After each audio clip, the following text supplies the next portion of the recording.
Hi, everyone. This is Christopher Casey, the Director of Voter Engagement here at We Act for Environmental Justice, and this is our sixth and final election video of this election season. And the topic of this video is essentially Election Day 101. So everything that you can expect to do before you go vote, when you vote, and after you vote. So let's go ahead and get started. All right, Election Day 101. So before we get started, I do want to, as I've said in other videos, mention this site that we have here at weact.org/vote. On this site, you're going to find a lot of the information that I'm going to talk about today. So just keep that in mind, and don't worry, if you've forgotten it, I will show it again at the end of the video. Now let's talk about before Election Day itself and how to prepare. First, go with friends and family. It's always funner when you go with someone else. And then the second thing you kind of want to do is check your voter registration. Just make sure that you're on the rolls itself.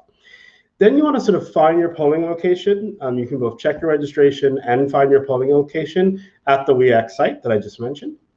You want to pick a time and ask for that time off and get approval from your boss, from your manager, if you work for someone else.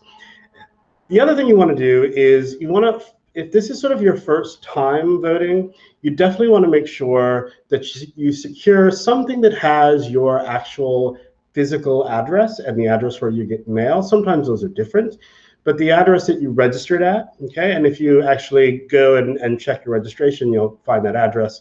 Make sure you secure something that has it. So like a bank statement, or a credit card statement, or your cell phone statement. Any of those are fine, but make sure you secure that before you actually vote.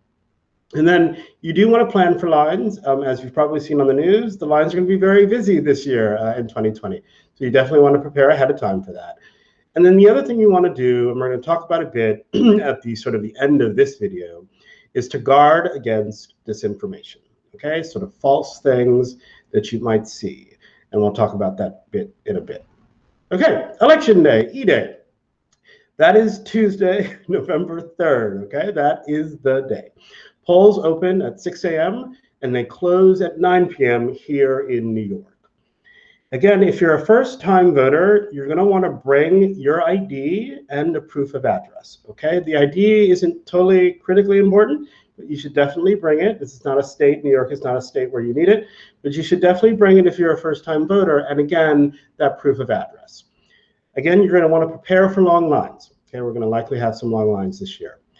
And when you get there, what's going to essentially happen is once you actually get into the poll, or there'll be a line, but once you actually get inside the poll itself, the building where your polling location is, you're going to be asked to sign in. You're going to be given an envelope, which will have the ballot, okay? And you'll be ushered to sort of a private polling booth, okay? Sort of where you actually check the candidates that you want to vote for. So that's what to expect on E-Day. Now, I do want to sort of let you know that you have rights as a voter, and these rights are secured by law, okay, both state laws, city laws, and federal laws. I want to be really clear what your rights are. The very first is that you have the right to a secret ballot. What that means is that you don't need to share with anyone in the line, in the booth, anyone you talk to in the building of your polling location, who you're voting for.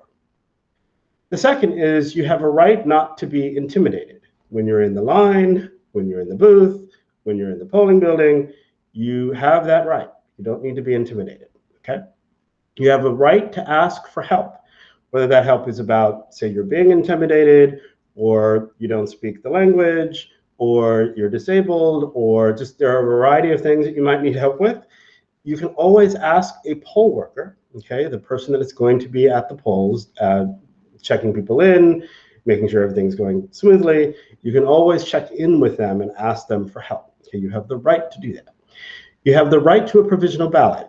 All that means is, say you come to the polls and they don't see you as on their list of registered voters, okay? In that situation, that's one situation. There are others, but that's one situation where they'll, if you want to vote, you'll need to fill out what's called a provisional ballot. It's a ballot like any other, but the difference there is that it's provisional, meaning it's temporary. You're going to need to, they may ask you to do something, and come back or mail it in or fax something in order for that ballot to be counted. But you have the right, if you show up and they cannot find you, to fill out a provisional ballot. The other right that you have is you have the right to be physically accommodated. So if you are disabled, you have the right to be able to go into the poll and be able to cast your vote in a way that is accessible to you physically if you have, if you're disabled in some way. And then finally, you have the right to vote after the polls close. Okay, so if you're in line by 9 p.m. here in New York, you have the right to vote. Okay, so let's talk a little bit about some issues that you might have. Okay, like as I said earlier, you might have issues with intimidation. Someone might intimidate you within the poll or outside of the poll. In that situation, you want to call the hotline, and I'm going to show the hotline numbers here in a bit. You might be confused, like this might be your first time voting. Okay, as I said earlier, you have the right to ask for help. So make sure you ask for help by the designated poll workers in your poll. And again, you may not be on the rolls. Okay, again, ask for a provisional ballot and then follow up whatever the instructions that they give you to make sure that that ballot is counted. Make sure you do them and do what you need to do to ensure that that ballot is counted. And then if you haven't been accommodated in some way because, say, you may have a physical disability, again, you can call a hotline, and let's give those hotline numbers now. So for intimidation, there's the national hotline number that you can see there. It's 866-OUR-VOTE or 866-687-8683. Okay, that's the National Voter Protection Hotline. Here in New York, you can also call the New York Attorney General, and that number is 800-771-7755. Okay, so that's if you're having any sort of intimidation issues at the poll. In terms of accommodations, particularly if you are physically disabled or disabled in some way, you can call 1-800-253-3931. That will put you in touch with the Department of Justice, so the U.S. Department of Justice's Civil Rights Voting Center. Okay, that's a hotline. All these hotlines you can call throughout that day itself, okay, if you're having some issues.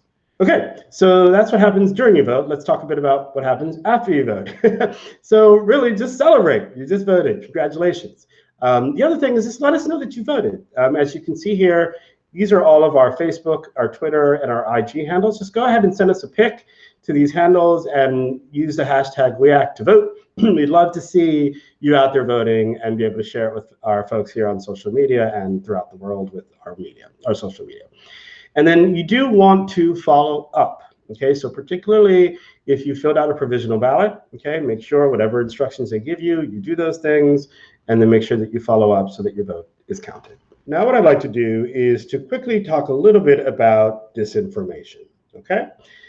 Now, disinformation is purposely false information meant to appeal to you or really to deceive you by appealing to your fears or your ignorance. And the overall goal in disinformation, particularly during election season, is to encourage you not to vote.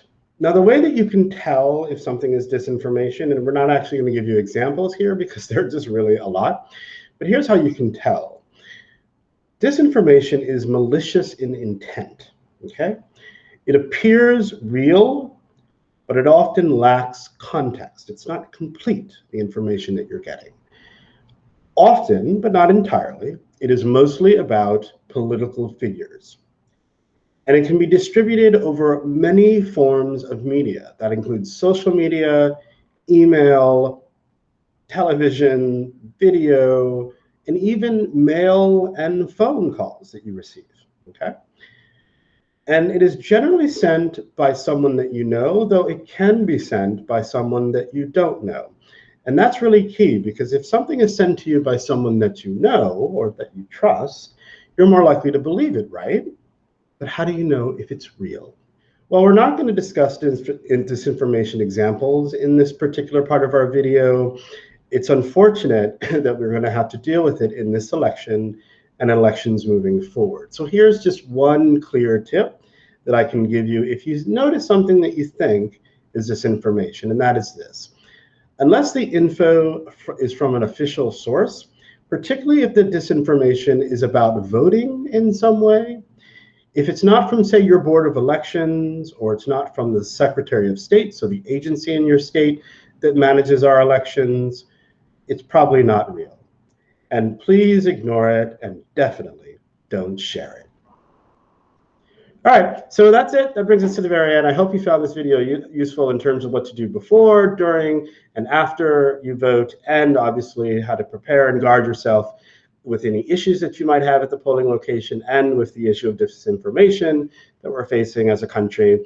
I'm really thrilled to be able to bring you these video series. I hope you've been able to see them all, and I really hope that you will go out there and vote for the candidates that you love and the country that you love, and that we have a great election this year, okay? Here's the KiwiX site again. Please do check it out, and all the information in terms of hotlines and that sort of thing is actually on that site, and information about absentee balloting and that sort of thing, and any sort of COVID regulations that we may want to pass along to is on the site as well. Thank you so much, everyone. I hope you enjoyed this, and have a great day, and please do stay safe. Take care.